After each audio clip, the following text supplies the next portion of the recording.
Welcome to DCA classes. DCA classes में आपका स्वागत है।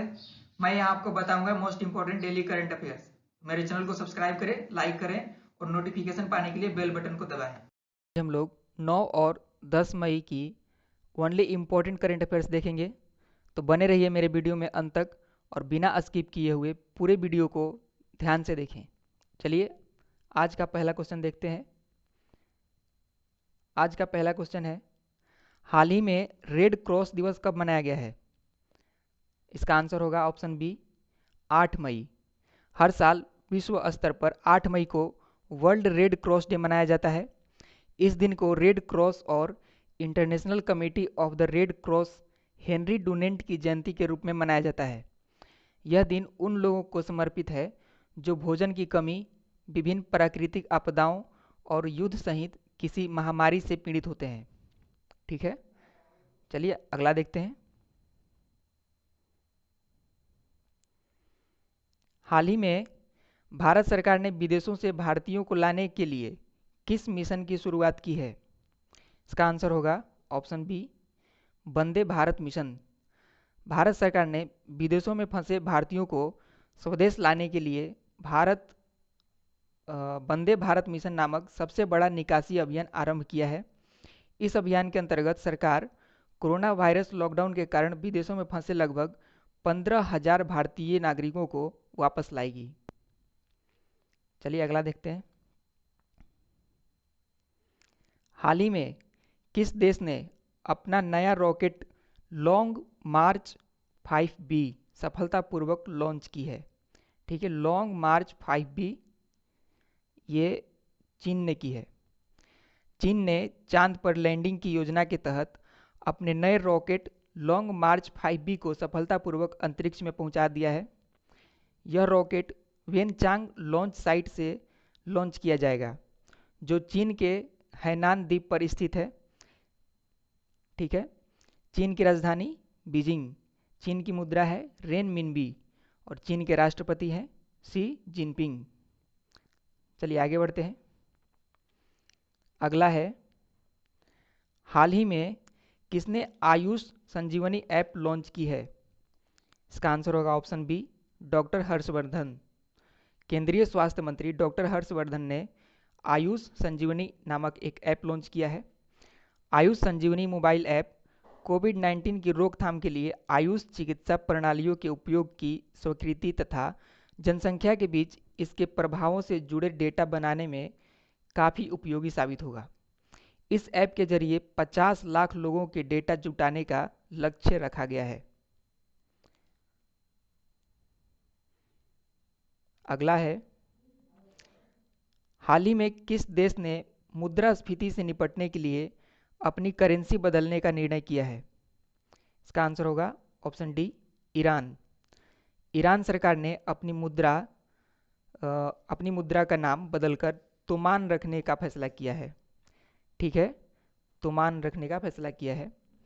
इस बिल के तहत ईरान की राष्ट्रीय मुद्रा रियाल को तुमान में बदला जाएगा, जिसमें एक तुमान बराबर 10,000 रियाल होंगे। ठीक है, एक तुमान बराबर 10,000 रियाल होंगे। ईरान की राजधानी तेहरान और ईरान के राष्ट्रपति हसन रूहानी। चलिए अगला देखते हैं। हाल ही में किस राज्य सरकार ने सेवानिवृत्ति की आयु को बढ़ाकर 59 वर्ष कर दिया है? इसका आंसर होगा ऑप्शन बी तमिलनाडु। तमिलनाडु सरकार ने सरकारी कर्मचारियों, शिक्षकों और सार्वजनिक क्षेत्र की इकाइयों में काम करने वाले कर्मचारियों की सेवानिवृत्ति की आयु को 58 वर्ष से बढ़ाकर 59 वर्ष कर दिया है। इस फैसले से जो लोग इस साल 31 मई को रिटायर होने वाले थे, वे अब 31 मई 2021 को रिटायर होंगे।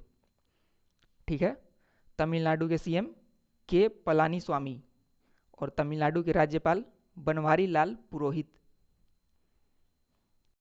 अगला है, हाल ही में एमसीसी अध्यक्ष के रूप में अपने दूसरे कार्यकाल के लिए किस खिलाड़ी को चुना गया है? इसका आंसर होगा ऑप्शन सी कुमार संगकारा। श्रीलंका के पूर्व कप्तान Kumar Sangakkara Melbourne cricket club यानी कि एमसीसी के अध्यक्ष के रूप में अपना दूसरा कार्यकाल पूरा करने के लिए तैयार हैं। वह पिछले साल 1 अक्टूबर को पदभार संभालने के बाद क्लब के पहले गैर ब्रिटिश अध्यक्ष बने थे। आमतौर पर एमसीसी के अध्यक्ष का कार्यकाल केवल 12 महीने के लिए ही होता है। ठीक है। और एमसीसी यानी कि मेलबर्न क्रिकेट क्लब, इसकी स्थापना कब हुई थी? 1787। और इसका हेडक्वार्टर कहाँ पर है? लंदन। चलिए आगे बढ़ते हैं। अगला है, हाल ही में विश्व प्रवासी पक्षी दिवस कब मनाया गया है? इसका आंसर होगा ऑप्शन ए 9 मई। हर साल 9 मई को दुनिया भर में विश्व प्रवासी पक्षी दिवस मनाया जाता है। इस दिन को मनाए जाने का मुख्य उद्देश्य प्रवासी पक्षियों के बारे में जागरूकता बढ़ाना और उनके संरक्षण के लिए जरूरी अंतर्राष्ट्रीय सहयोग के महत्व के बारे में देशों को जागरूक करना है। इस बार के विश्व प्रवासी पक्षी दिवस 2020 का विषय है birds connect our world. Birds connect our world.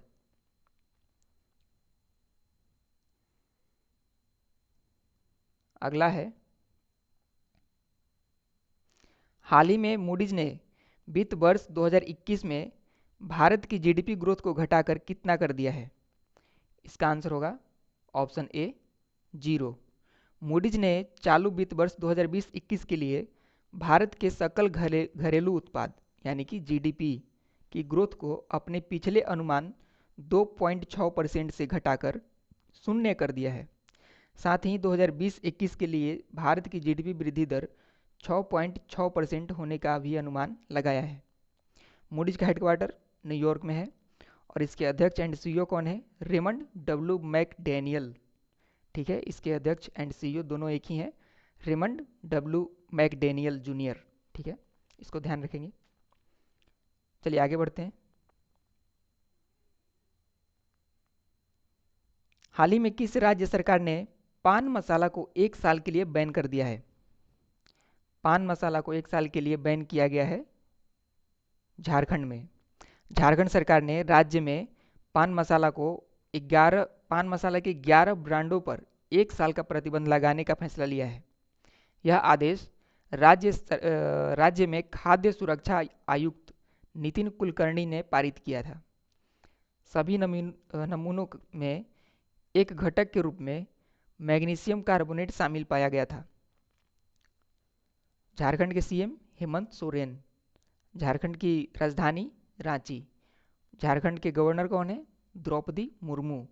और झारखंड का गठन कब हुआ था? झारखंड का गठन हुआ था 15 नवंबर 2000। अगला है, हाल ही में किस राज्य सरकार ने प्रवासी राहत मित्र ऐप लॉन्च की है? इसका आंसर होगा ऑप्शन बी उत्तर प्रदेश। उत्तर प्रदेश सरकार ने प्रवासियों को राहत देने के लिए और सरकारी योजनाओं और नौकरियों से प्रवासियों को जोड़ने के लिए प्रवासी राहत मित्र नामक नया ऐप लॉन्च किया है। इस ऐप को प्रवासियों के स्वास्थ्य पर नज़र रखने के लिए संयुक्त राष्ट्र विकास कार्यक्रम के सहयोग से मिलकर विकसित किया गया है। इसके अलावा यह ऐप उन्हें सरकारी योजनाओं से भी जोड़ेगी और उनके कौशल के अनुसार नौकरी सर्च करने में मदद के लिए उनका डेटा एकत्र करेगी। यूपी की राजधानी लखनऊ, और लखनऊ जो है ये गोमती नदी के किनारे स्थित है। उत्तर प्रदेश के सीएम कौन है? योगी आदित्यनाथ। और उत्तर प्रदेश के गवर्नर आनंदीबेन पटेल। उत्तर प्रदेश में है दुधवा नेशनल पार्क, ये इंपॉर्टेंट है। दुधवा नेशनल पार्क यूपी में है, इसको ध्यान में रखेंगे। चलिए अगला देखते हैं। हाल ही में भारत ने कोकिंग कोल के लिए किस देश के साथ समझौता किया है? इसका आंसर होगा ऑप्शन ए रूस। कोल इंडिया ने 2 रूसी संस्थाओं के साथ समझौता ज्ञापनों पर हस्ताक्षर किए हैं। पहला एमओयू रूस की far eastern agency for attracting investment and supporting export संस्था के साथ हस्ताक्षर किया, जबकि दूसरा रूस के फेडरेशन की ईस्टर्न माइनिंग कंपनी के साथ रूसी सुदूर पूर्व खनन क्षेत्र में परस्पर निर्भर निवेश के अवसरों की खोज, पहचान, स्रोत, बातचीत और उपभोग के लिए हस्ताक्षर किया गया। रूस की राजधानी मॉस्को। रूस की मुद्रा क्या है? रूबल। रूस के राष्ट्रपति व्लादिमीर पुतिन। और रूस की संसद का नाम क्या है? कभी कभी संसद का नाम पूछ लिया जाता है। तो रूस की संसद का नाम है ड्यूमा।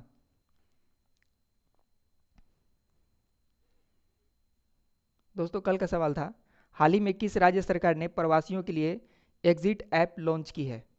इसका आंसर था ऑप्शन बी, पश्चिम बंगाल। आपके लिए आज का सवाल है, हाल ही में पीएसी के अध्यक्ष कौन बने हैं? Option A Adhir Ranjan Chaudhary, option B Brajesh Chaudhary, option C Rajesh Ranjan, option D इनमें से कोई नहीं। 4 ऑप्शन है, चारों में से राइट आंसर आपको कमेंट करके बताना है। अगर मेरा वीडियो आपको पसंद आया तो मेरे वीडियो को लाइक करें, दोस्तों को भी शेयर करें और मेरे चैनल को सब्सक्राइब करना ना भूलें। Thank you.